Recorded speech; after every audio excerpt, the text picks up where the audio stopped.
Welcome to Warblog. I'm just going to make a quick video. I have to make a quick video because I can't afford to spend too long, but I inevitably just carry on. I'm just going to play this game again. Now, I've done a few things. I've moved the line back, so they've got to go through some mines because that wasn't realistic. And I've also added the rivers. It's quite difficult to see where this one goes, but it sort of goes up through there, and so these are naturally quite defensive areas. You need to bridge those. So, but the real reason I'm doing this again, actually sort of making a video, I should say, I've added a few more bits for both sides, I think, or have I? I don't know. But I was looking at this. It's a Wikipedia page on the bombing of Cologne. Basically, they had a 1,000 bomber raid. This is in 1942. You know, and it seems like as much as the Ukrainians can do. One minute. It seems that as much as the Ukrainians can do is muster a couple of pilots making TikTok videos as they fly by in such, you know, bravado. It's just so pathetic with all this social media type angling on it. They shouldn't be doing it, you know, like that, doing TikTok dances on the front line. I mean, it's just such an insult to human life. But this thing here, I was just reading about it, and because I was trying to figure out, you know, how many 2,000-pound bombs they dropped. But they sent over 1,000 bombers, and it talks about how they, you know, they couldn't get everyone, and you know, it was all. This is all about how they did it, and part of it was that. Well, I wanted to do Hamburg. But basically they did it all in a very short envelope. So it says here, command operations for the next 2 years. It was expected that such a large number of bombers flying in a bomber stream through the Kamm-Huber line would overwhelm the German night fighters. So basically what they're saying is there's so many of them that you know you can't get them all. You know, they anticipated losses, ground controlled inception systems, keeping the number of bombers shot down to an acceptable proportion. And it does say how many they lost. I think they lost about 30 bombers, which, you know, they actually even say that as a percentage of 1,000, which is actually, you know, it sounds like a lot, but as a percentage of 1,000, it's like small. I mean, what is that? Sort of 3%? I don't know. I can't calculate something that phenomenally complex. The recent introduction of GE allowed the bombers to fly a given route at a given time and height. The British night bombing campaign had been in operation for some months. It's a statistical estimate, so they made a statistical estimate of the number of bombers likely to be lost to enemy night fighters and flak, and how many would be lost through collisions. You know, they're flying so tightly they're going to collide. Minimizing the former demanded a densely packed stream, as the controllers of the night fighter flying a defensive box could only direct a maximum of 6 potential interceptions per hour, and the flak gunners could not concentrate on all the available targets at once. This is, you know, I didn't read any further than that because I read that and I just thought that is it. You know, that is the nature of war. This is what the Ukrainians are not doing. I mean, not just in air, you know, air combat, because they did put some planes up a few weeks ago, you know, but on the ground, you just go in such a huge dense mass. Like I was saying, 100,000 men, you cannot shoot at them fast enough. They could walk over, they could do Pickett's charge, and there would still be enough to punch you in the face. As they got to the stone wall. Not that I would suggest they do that, but earlier in the war, 4 hours had been considered acceptable for a mission. For this raid, all the bombers passed over Cologne and bombed within a window of 90 minutes. First arriving at 12:47, etc. 868 bombed. I did read this. That the main target with 15 aircraft bombing other targets. Total tonnage of bombs dropped was 1,455, with 2/3 of them being incendiaries. 2,500 separate fires. 2,500 separate fires were started, with 1,700 classed by the German fire brigades as large. It says the action of the firefighters and the width of the streets stopped the fires combining into a firestorm. As though that was sort of a desirable outcome. But nonetheless, even though they didn't achieve, the holy grail of firestorm, killing everyone in the city, nonetheless, most of the damage was done by fire and not directly by explosive blasts. 3,330 non-residential buildings were destroyed, 2,090 seriously damaged, and 7,420 lightly damaged, making a total of 12,840 buildings, of which 2,560 were industrial or commercial buildings. Among the building classes totally destroyed are 7 official administration buildings, etc., etc. And then it goes down here. Damaged civilian homes, most of them apartments in larger buildings, was considerable. 13,000 destroyed, 6,000 seriously damaged, 22,000 lightly damaged. And I've got to this part because I looked at this book. The devastation was recorded by Hermann Klassen from 1942 until the end of the war, and presented in his book 1947, Singing in the Furnace, Cologne, Remains of an Old City. The RAF lost 43 planes, which is 3.9% of the 1,103 bombers sent. The reason I'm sort of doing this is because I just seriously think that I seriously think the Russians should strategically bomb Kiev. It says up here, right up the top, that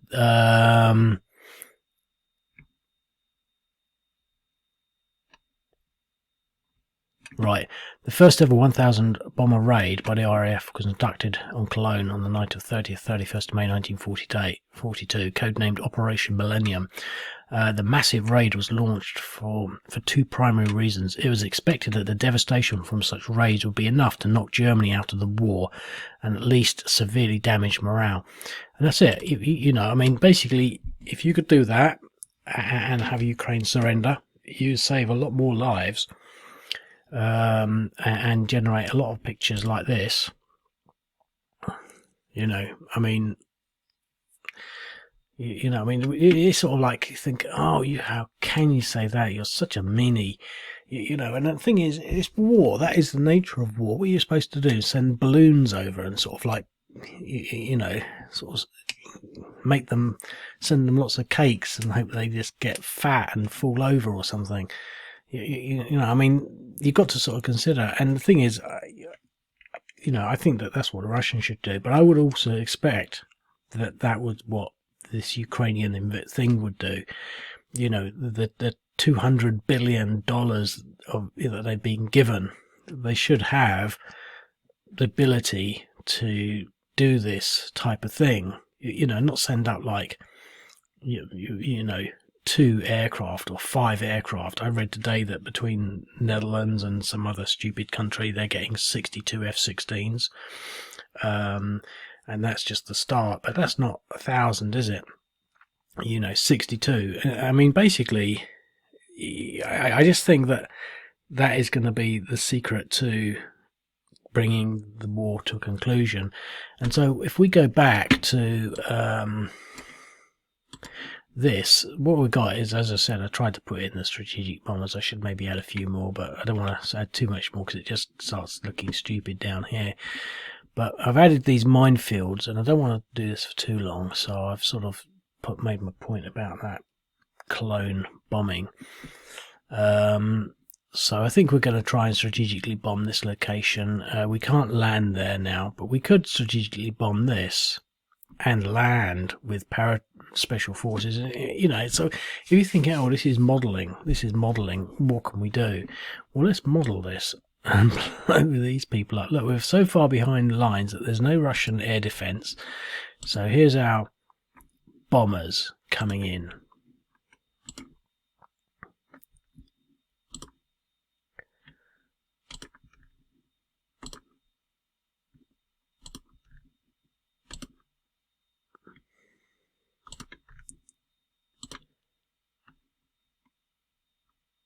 As ever, they're not doing very well.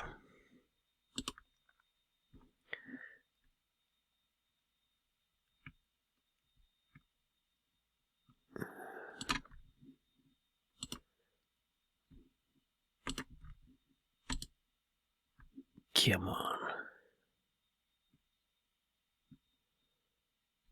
Let's just use everything. These are only little drones. I don't think they should be able to fly that far.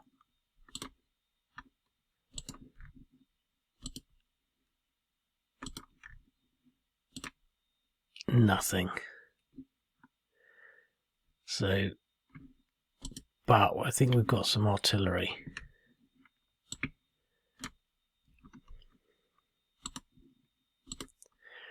This is all because the Americans have underfunded the Ukrainians. They don't have enough. Oh, nothing.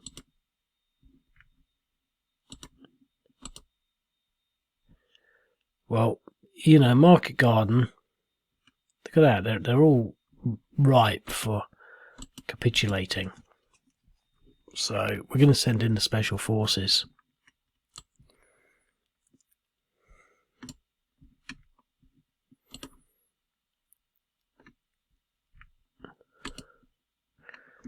Looks like they got in okay.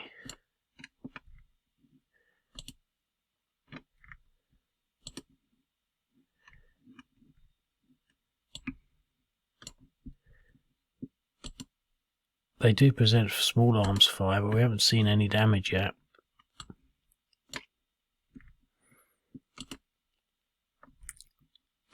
See, all good plans never work, do they? Obviously we got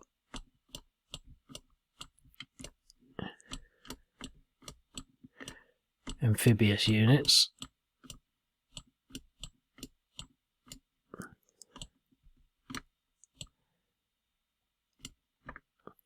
And engineers. Now the thing is, I think we can only put 2 in there because there's an obstacle.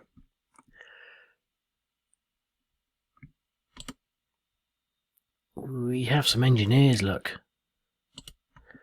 That means we can do something here that I hadn't thought of. And let's build a bridge. But he's not available. He's not available. He's only just arrived. That means he can't do it. He's going to have to wait till the next turn. Oh dear. Well, I guess he can move into there then.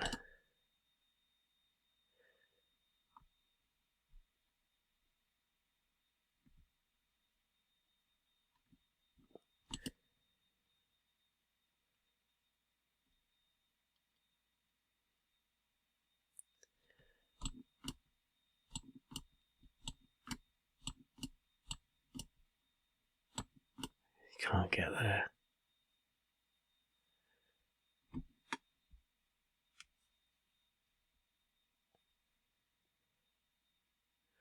So the Ukrainian plans are sort of fairly knackered, really.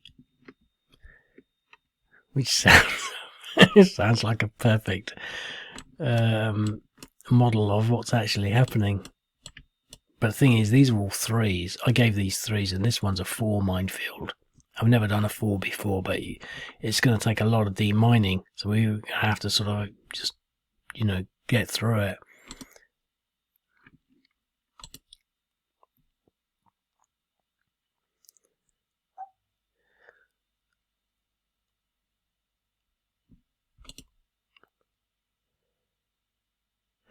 They have taken Robertstein, whatever you call it.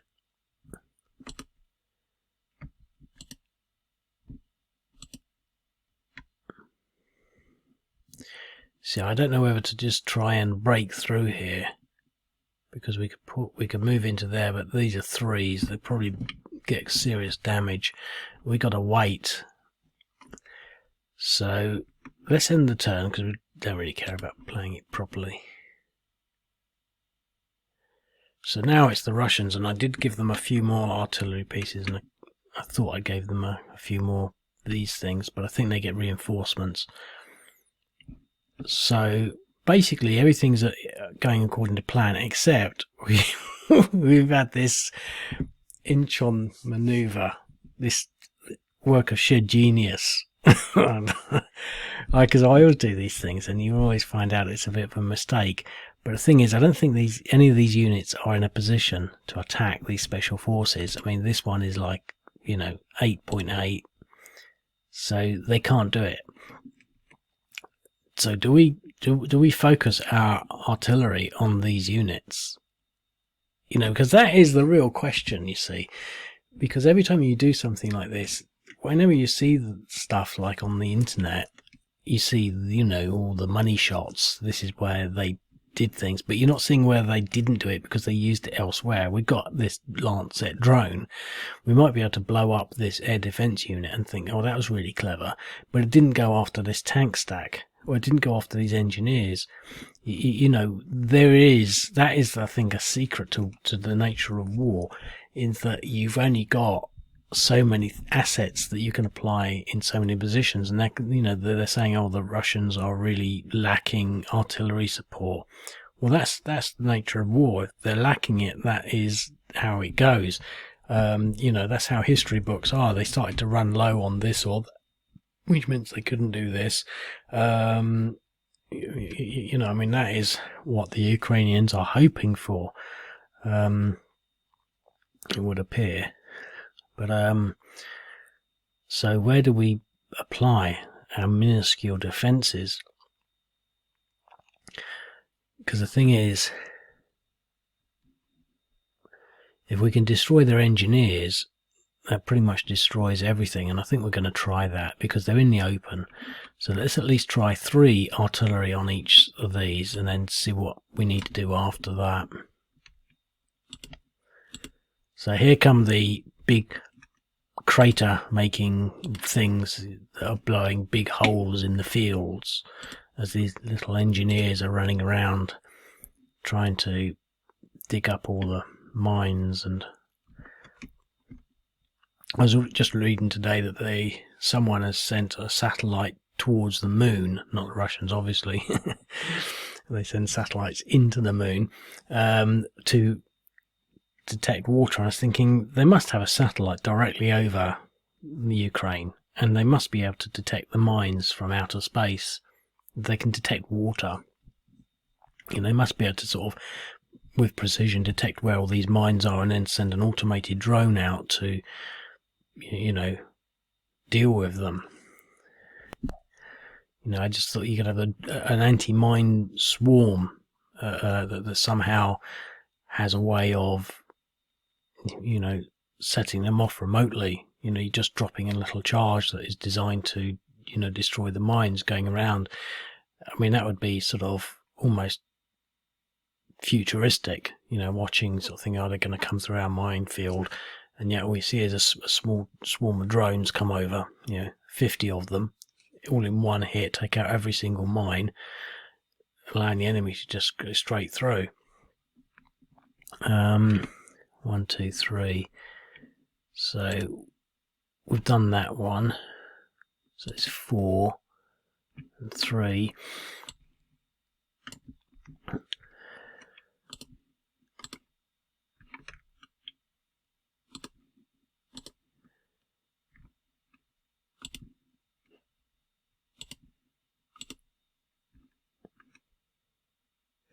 3.8, 5.1. So let's put another artillery on both stacks. So we've got rid of one engineer, and here I'm going to add that up, because if they can't get through the minefield,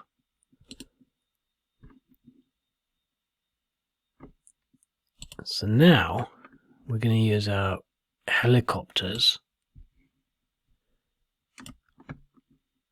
And we got, oh, they did shoot a helicopter down recently, so that's maybe not too unreasonable. No effect, no effect.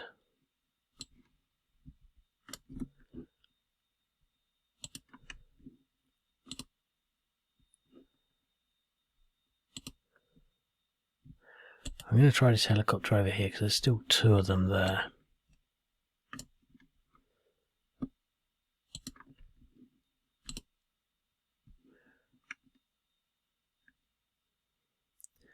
Okay, we're going to try lance it on them.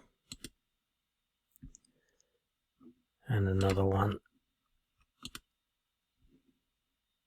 Okay. We've got to destroy them, because even if there's, all they have to do is still be there and they can do whatever business they're going to do. Oh, got one more lancet left. He's at 10. He's at 6. Oh, we've got to do this one. He's got to rout.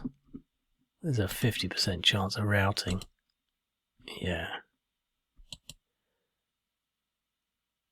So we've just got this guy. We won't be able to attack him. Well, we could attack him.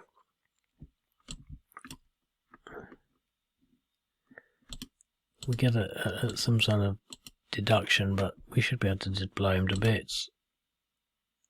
Yeah, DE.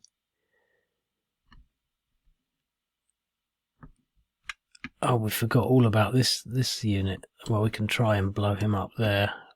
Only these units can get in there, though. Yeah, DE eliminated. It was that simple. We should have just used our troops to do that, instead of using all our precious artillery and stuff, because now we've got nothing, no way we can do anything down here. So we're going to have to. So we've got loads of engineers and engineers. We don't really have any troops to help out down here.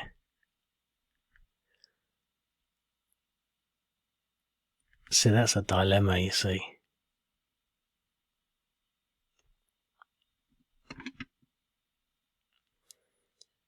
And these units can't even get over there because there's no bridge. That's a really stupid place to be, really.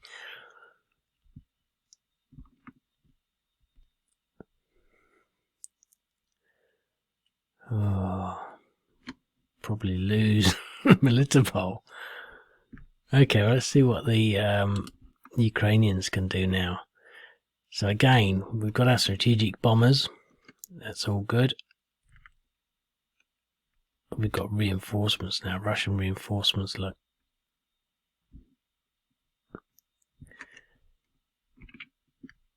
But we've got amphibious landing vehicles coming down here, look. That's because we're thinking out of the box.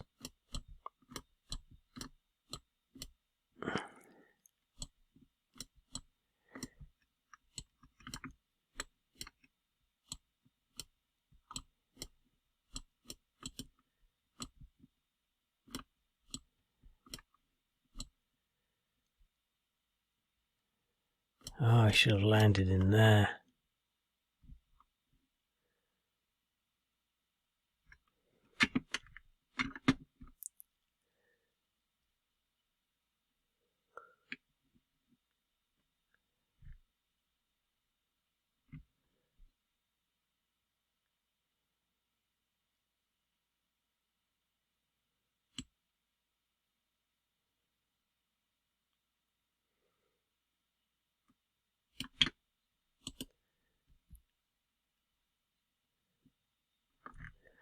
What do we do? Do we take Melitopol as because it's, you know, it's sort of, I don't think we can.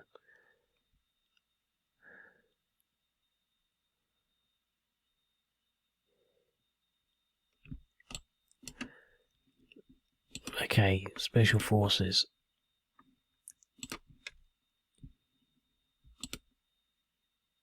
They failed.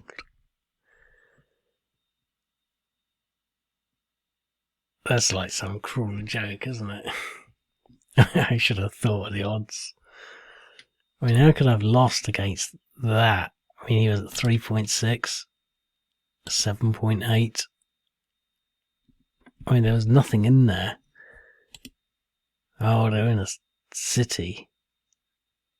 Yeah.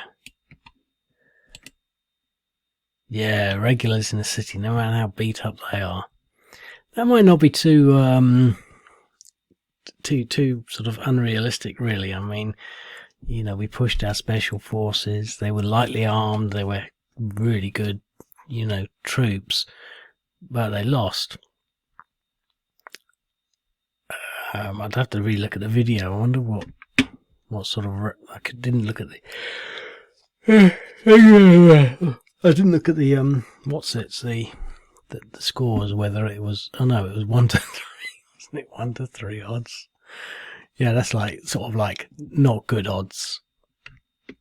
Only an idiot would launch an attack like that. Well, at least we got something happening down here. Now the question is,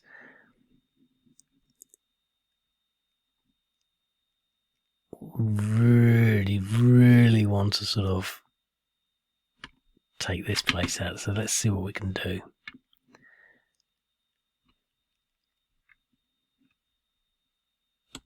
Let's try strategic bombing. Let's just do everything there. No, not the. Oh no, these are just drones.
Depression's 3.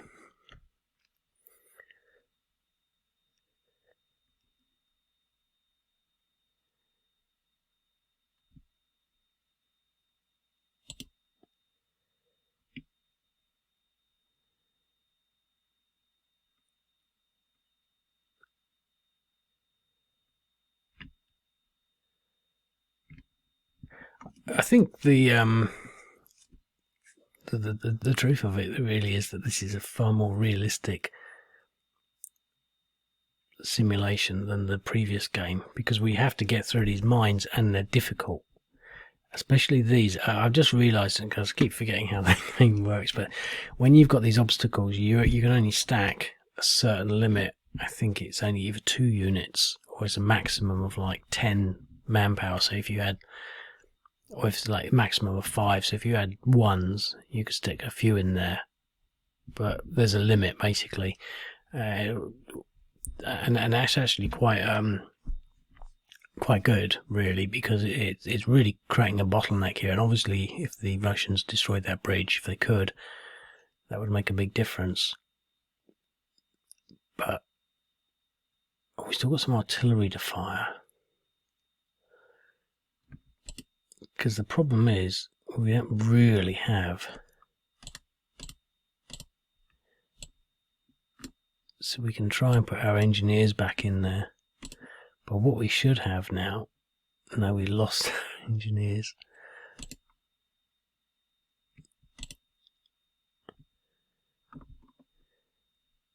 Right, we're going to have to at least try. You see, if we hadn't sent all our special forces, we could have used them.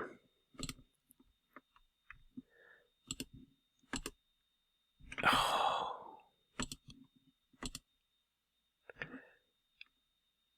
10, 5.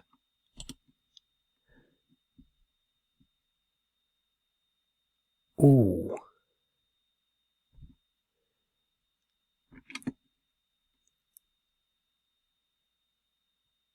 It's very tempting.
So the Ukrainians are sort of messed up a bit, and I'm spending way too long on this. Let's see what the Russians can do.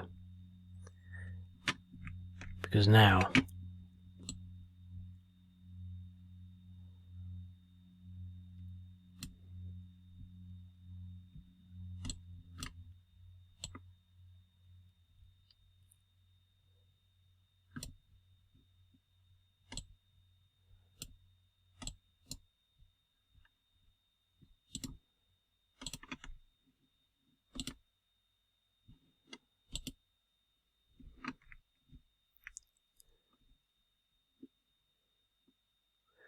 we can hold in there.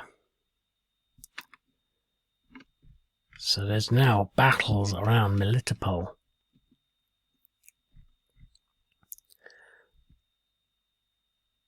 But these amphibious units have thrown another spanner in the works.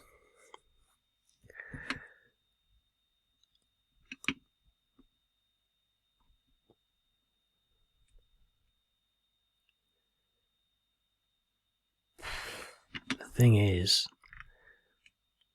do we want to, how seriously do we want to take this threat? How seriously do we want to take this threat? And these, because we don't want them demining, but we can't really afford to keep blowing their engineers up, although we sort of could. Okay, let's do again 4, but we've got 2 and 2. We can split up a bit. Let's see what we can do here, just combat wise.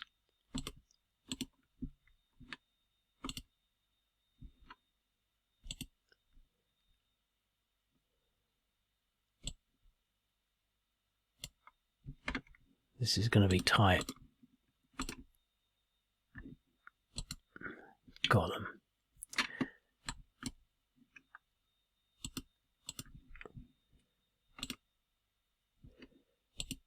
So we've done push the engineers back with our troops more than anything else. We don't really want to be attacking there, but we could move him along a bit and blow them up.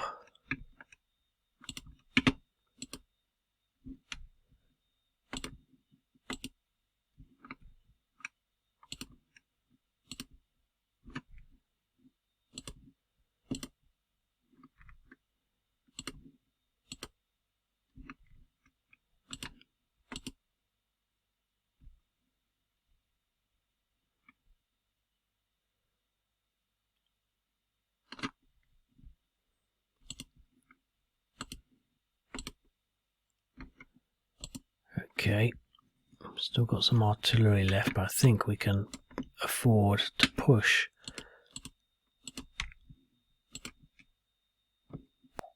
It was a 4-1, not brilliant, but it was sufficient for requirements. And now, what do we want to blow up? These are a bit of... Let's maybe think.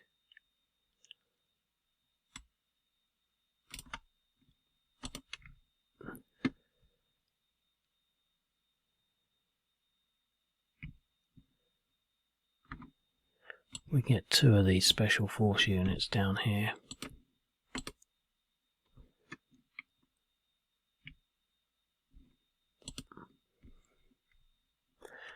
Now these guys, we can use the helicopters down here.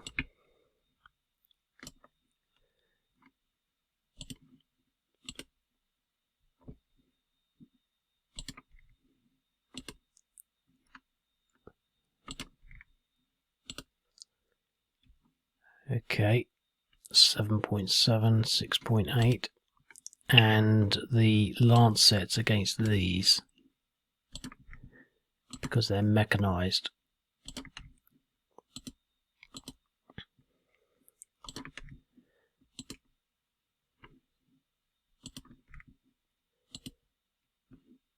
Just don't seem to be doing the big numbers as I thought they would. Right, so that's everything. So we've not really managed to deal with that unit. So it's a big threat. However, we've stopped them from getting through the minefield, which I think is sort of, to be quite honest, you know, spot on really.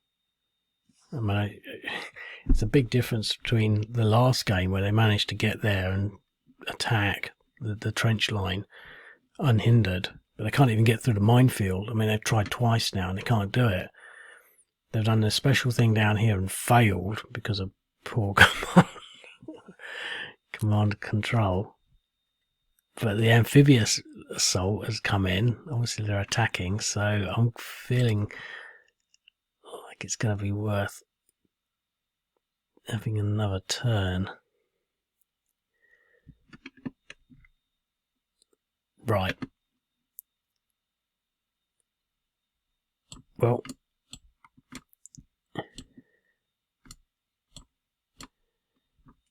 definitely want to try and hold our special forces in there.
And let's do some strategic bombing down there.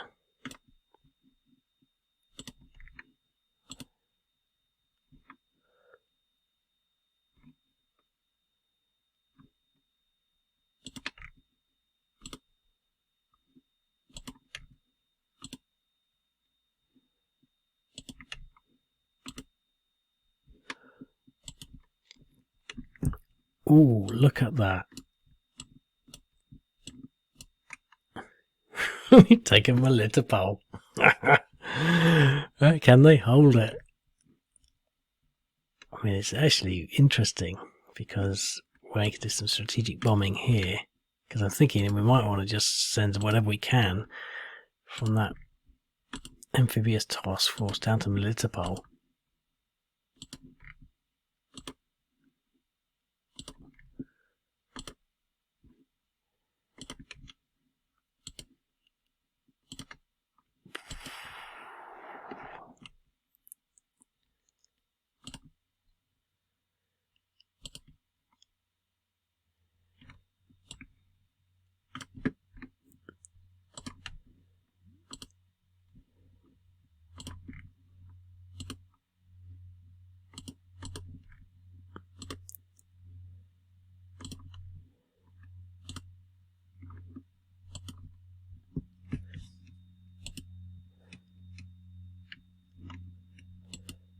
got to be careful because I get big adjustments there. Well, what we're going to do, we're going to drive our tanks through this minefield.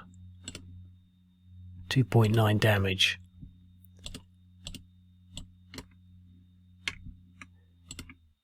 .8 damage. Sound familiar?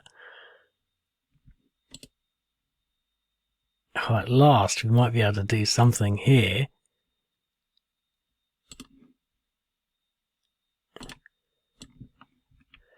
At last, some engineers in the right place.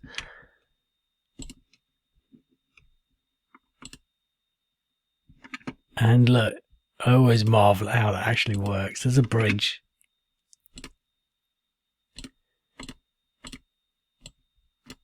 So we're having to drive our tanks through my... Oh, look, 0.2.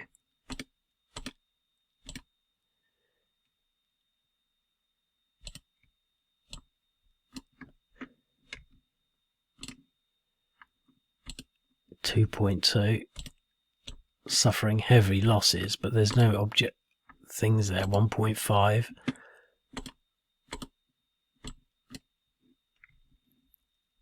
See, this is to some extent what you've got to do. You've just got to force things through.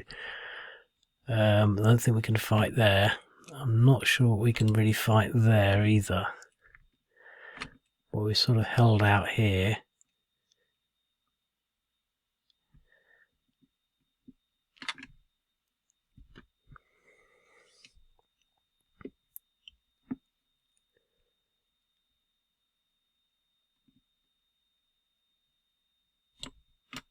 We're just going to have to go through these minefields.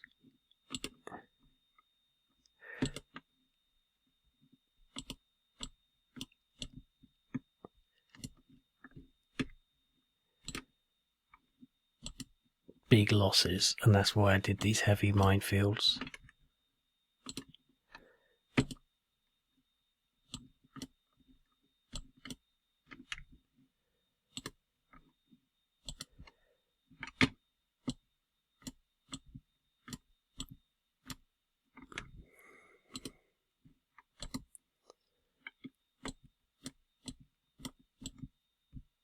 I do feel like this is like a really good simulation. It's strange.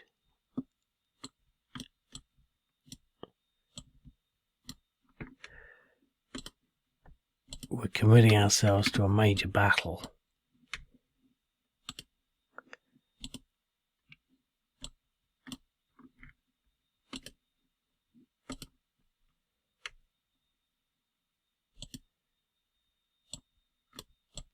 So we're going to try and take that hex.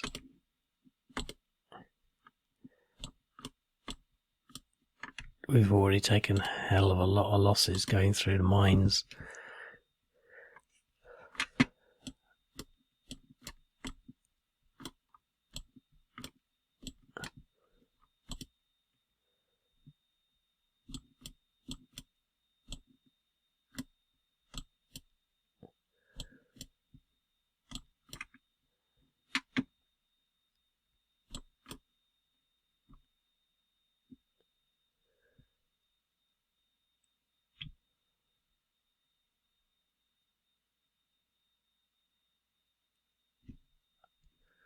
I don't want to commit much more, so what can the Russians do about that?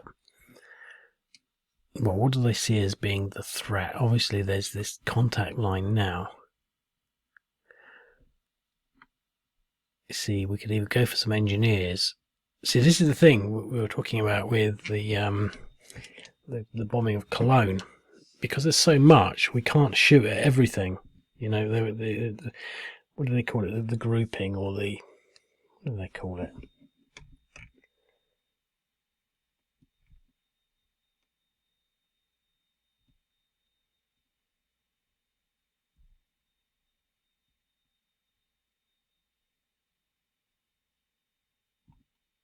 The defensive box.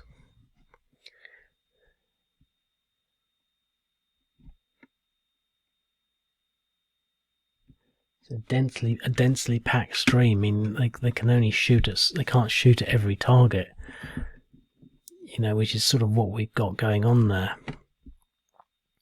So what do we want to do now? We've got so much going on. Do we want to try and take these special forces out? Because we could probably bring in more forces. I mean, we've got 3 there, 1 there.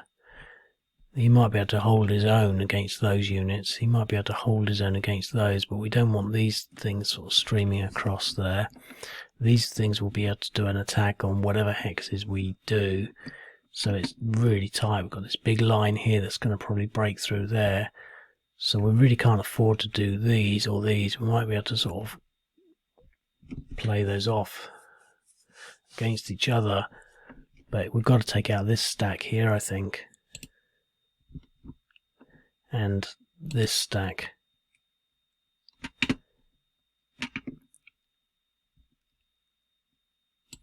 Let's start off with some artillery on here.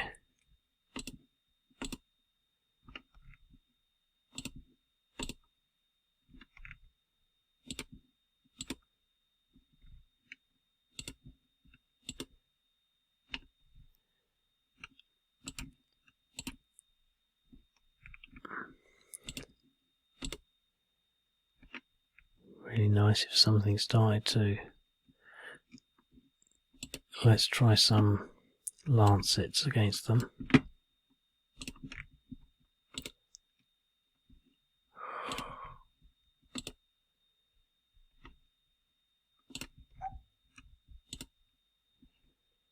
Nothing. 6, 5, 5, 4. Okay, and this stack.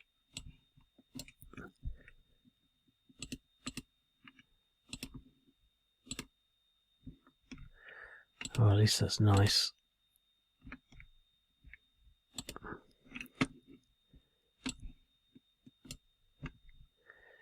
See, by what do they call it?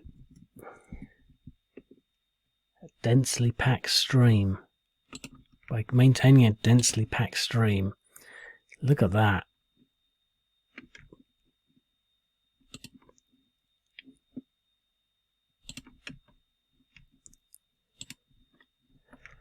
Let's see if we can harass these special forces.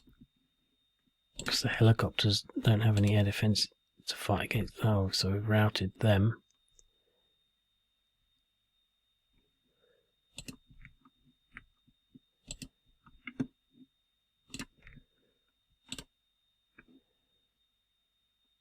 Nine 0.2, 1.7.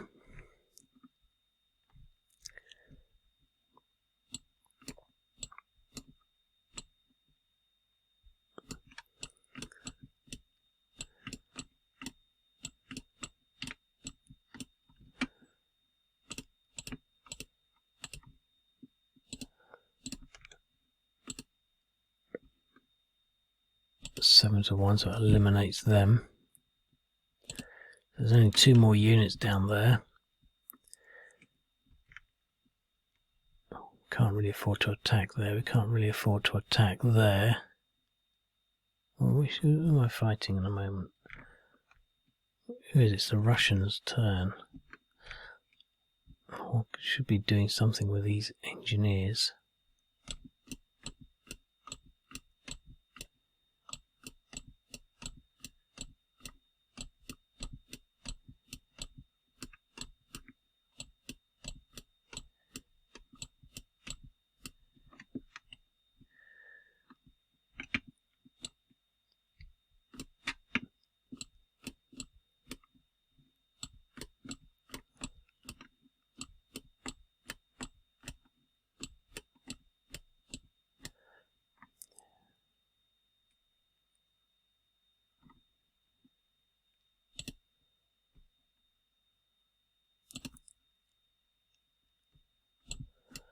See if we can push these back.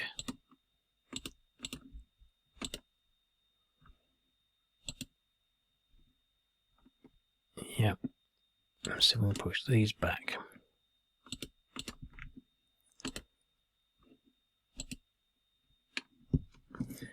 Right.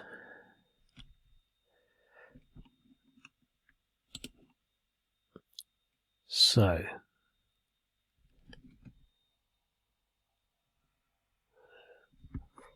time just flies. I've only got 10 minutes left, so we've got one final Ukrainian push.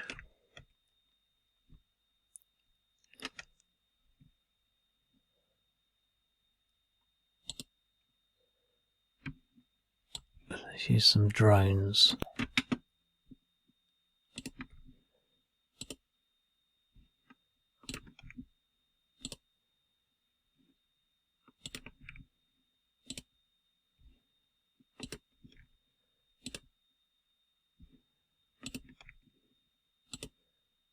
They have actually got more units now because they've got reinforcements.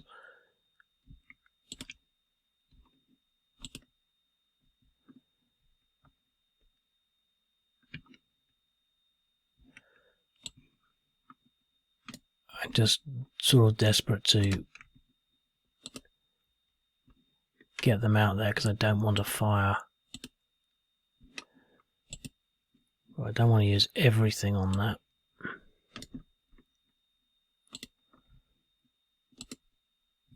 Let's use our bombers now.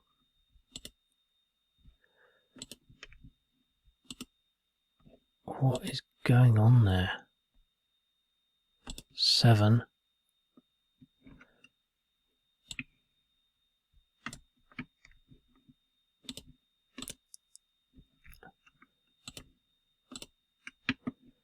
This is insane. I was just watching the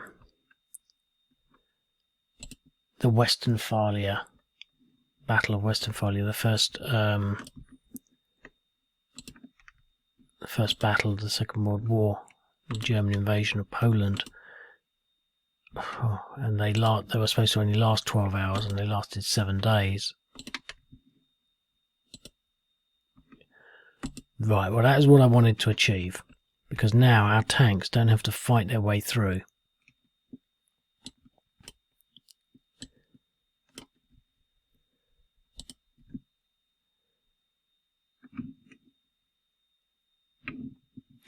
Well,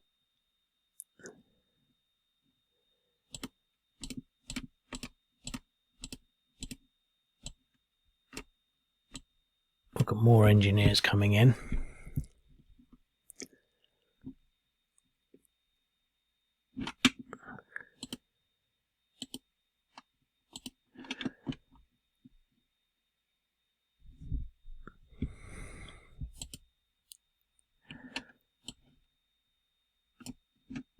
Send some bombers against these little units.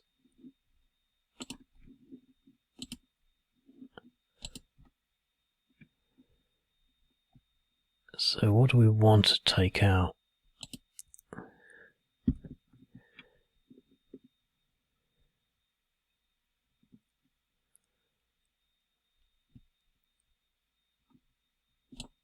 Let's just try everything against this stack here.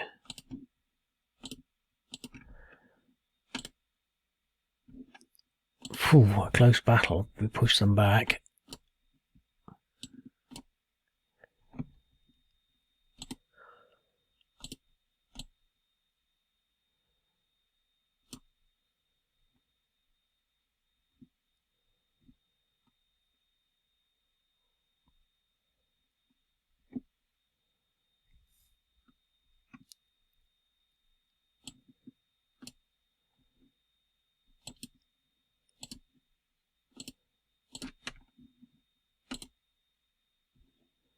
Huh.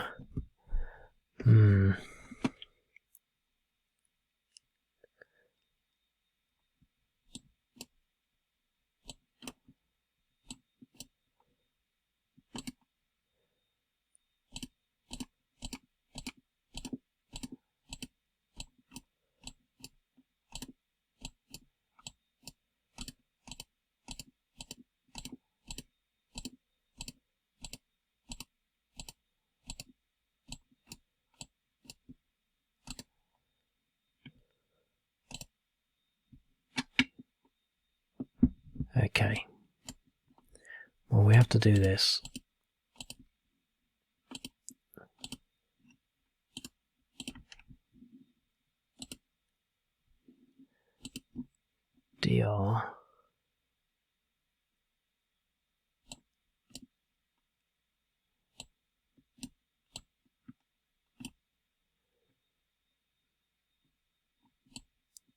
can just try and encourage them to run away.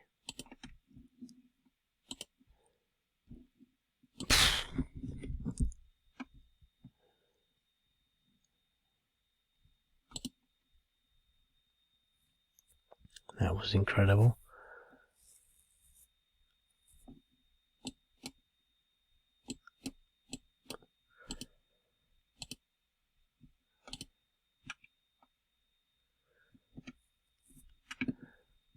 Well, I've got 4 minutes left. I think this is interesting. It's a much tighter game.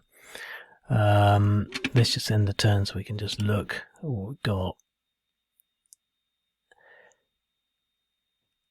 I mean, we've managed to break over the bridge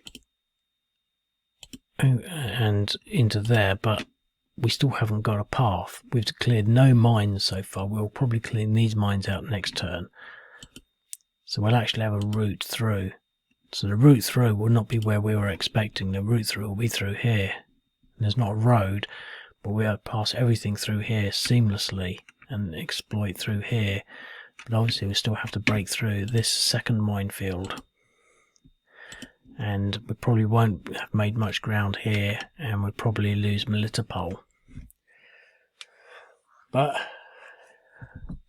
quite an interesting game actually.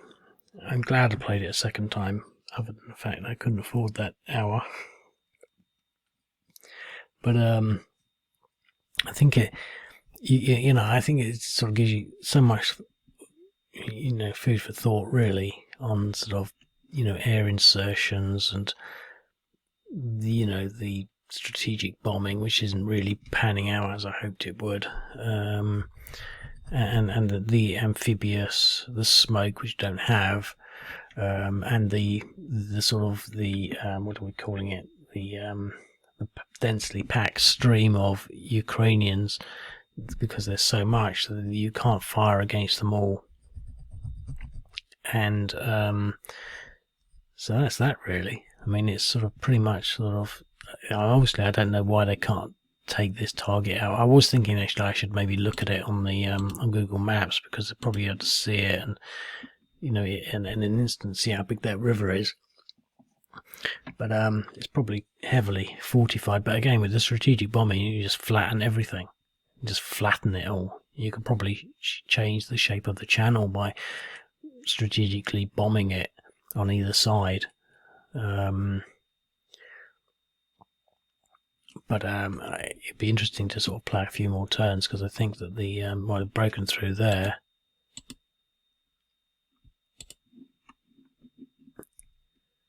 So yeah, but I'll leave it at that, because I've only got a minute and 15 seconds, and I'll speak to you later. Cheerio.